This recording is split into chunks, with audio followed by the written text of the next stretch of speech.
ये आप कहते हैं गृहस्थ हैं हम, तो हम कैसे गोपीजन कैसे रह रहे हैं? कोई वेश परिवर्तन, कोई क्रिया परिवर्तन नहीं, हर समय चिंतन श्री कृष्ण का। अगर हम वेश भी बना लिया, चिंतन विषय का हो रहा है, तो क्या भगवत प्राप्ति हो जाएगी? क्या दुर्गति नहीं हो जाएगी? पक्का दुर्गति हो जाएगी।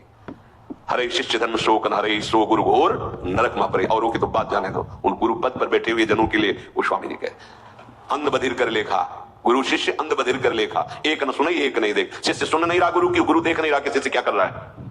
बोले फिर दोनों की गति बिगड़ जाती है। ऐसा नहीं कि आप वेश धारण किए, आपका चिंतन गलत है तो आपको भगवत प्राप्ति हो जाएगी।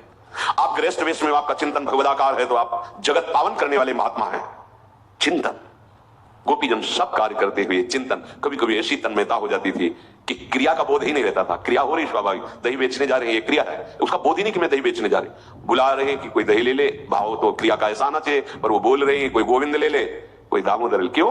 मुरारी पादार्पित चित्त वृत्ति। तभी इन परमहंसों की पूज्या गोपीजनों के समान कोई भक्त नहीं कहा गया, पूज्या गोपीजनों के समान कोई भक्त नहीं कहा गया, कोई प्रेमी नहीं। और ज्ञान, परम ज्ञान है गोपीजनों को। गोपी गीत में पढ़ के देखो, नखल गोपिका, कई ऐसे श्लोक हैं जिनमें गोपीजनों को बोध है कि सर्वतंत्र आत्मा में विराजमान मेरे श्री कृष्ण ही ब्रह्म है। उद्धव, वही प्रीति अनन्य मानी जाती है जिसमें किसी और की शुद्धि न रह जाए। उपदेश कर आए थे, उपदेश देने, सुन रहे उपदेश। उद्धव सोई प्रीति अनन्य, सोई जन्म सफल, जेहि कबहू आवत नहीं सुधि अन्य। यहां दुर्दशा है, अन्य शुद्धि के सिवा और कोई शुद्धि ही नहीं रह गई।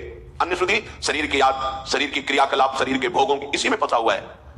हम अपने को कहते हैं हम अमुक हैं, अमुक हैं। देखो, ईमानदारी जब देखी जाएगी तो वही जैसे मौसम कौन कुटिल कलकामी, अपने आप दैन्यता आ जाएगी। ईमानदारी से देखो, वही अनन्य भक्त है जिसकी हृदय में प्रभु की शुद्धि के सिवा और कोई शुद्धि न रह जाए। जैसे एकादशी स्कंद में का त्रिभुवन की राज्य लक्ष्मी देने पर भी आधे पल के लिए जो अपने प्रभु का विस्मरण नहीं करता, वही महाभागवत है। अपनी दुर्दशा देखी जाए हृदय में, क्या हम इस कसौटी पर हैं? नहीं, व्यर्थ में जी रहे हो। चलो, गृहस्थ धर्म में भूल हो सकती है, लेकिन विरक्त धर्म में कैसे हो सकती है? क्योंकि हमारा तो एक ही कर्तव्य, भजन। 24 घंटे निरंतर भगवदाकार वृत्ति करने के लिए ही तो हम विरक्त हुए हैं। अगर ये चूक हो रही तो इसे बर्दाश्त मत करो, बहुत बड़ी चूक है। ये ऐसी जगह गिरा देगी जो हमारा सर्वनाश, जुड़ जाएगा हमारे जीवन से सर्वनाश। बालू का बांध है विरक्त का जीवन, बालू का बांध। अगर कहीं से भी छेद हो गया तो पूरा पानी निकल जाएगा, वहां से रोक नहीं सकते। ऐसे ही पूरे जीवन की ऊर्जा शक्ति नष्ट हो जाएगी। बहुत सावधान। अन्य चिंतन ही हमारे लिए पाप है, विपत्ति है। कहे हनुमंत विपत्ति प्रभु सोई, जब तो सुमिरन भजन, हानि हरिवंश के नाम अंतर परे, लाभ हरिवंश। ये कहां चलता है कि आप कभी अपने से प्रश्न करो, तुम कौन हो? तुम्हारा उद्देश्य क्या है? क्या करने आए हो? क्या तुम्हारा अंदर का चिंतन है? क्या लक्ष्य है? भजन विहीन सेकंड बेकार हमारे जीवन को। सेकंड मिनट तो बात जाने दो।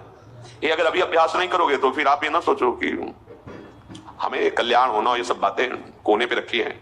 हमें नहीं चाहिए कल्याण, हमें चाहिए हर क्षण अपने प्रभु की मधुर स्मृति। प्रेमी जन अभी क्या सुना, कह रहे हैं, तहां न प्रवेश करन पावत को विधि हर सुर सिर मोर, सुख दुख भुक्ति मुक्ति नहीं ज्ञाना ज्ञान। इनका कहीं प्रवेश ही नहीं है हमारी स्थिति का। किसके लिए हम अपना समय बर्बाद कर रहे हैं? क्यों? गृहस्थ में तो उसके बहुत कर्तव्य, भूल हो जाती है तो समझ में आता है, नाना कर्म है, नाना विचार, नाना ये चिंता है, वो अभी नहीं पहुंच पा रहा अपने भाव को। लेकिन विरक्त मार्ग में चलने पर यदि भगवत चिंतन नहीं हो रहा, तब तो मानो बहुत बड़ी हानि हो रही। अगर आप गृहस्थ धर्म से वृंदावन धर्म में आ गए, प्रेम मार्ग में, तो आपके लिए लागू है ये बात। एक क्षण के लिए भजन कैसे छूट सकता है? हमारे तो बार बार प्रश्न आता है, कैसे भजन कैसे छूट सकता है?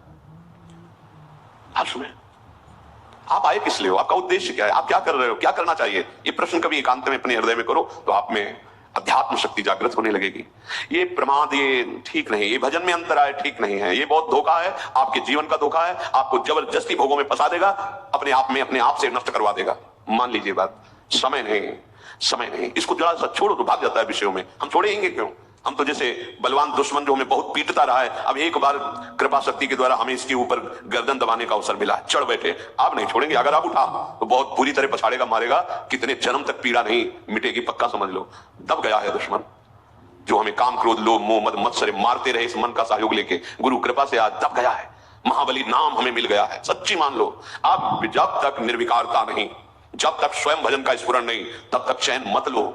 फिर देखना आगे भजन करना नहीं पड़ता, केवल स्वाद लिया जाता है। चल रहा है, सुन रहे, देख रहे, डूब रहे, समय बर्बाद मत करो। सोई जन्म सफल, जेहि कबहू आवत नहीं सुधि अन्य। वही जीवन सार्थक हो गया। अब अन्य स्मरण ही नहीं रह गया। यहां प्रभु का स्मरण नहीं, अन्य सब स्मरण बना हुआ है। राग द्वेष की धरा में जी रहा है उपासक। नहीं नहीं, ये तो संसारी पुरुष का लक्षण। राग द्वेष की धरा नहीं, बहुत सावधान।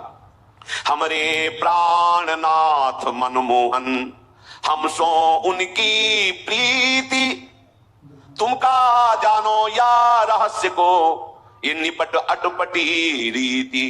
उदो, हमारे प्राणों के नाथ तो श्याम सुंदर है, बस एक प्रीति हमारी उन्हीं के चरणों में। स्थिति वर्णन कर रहे, तुम क्या जानो, ये प्रेम की अटपटी रीति है।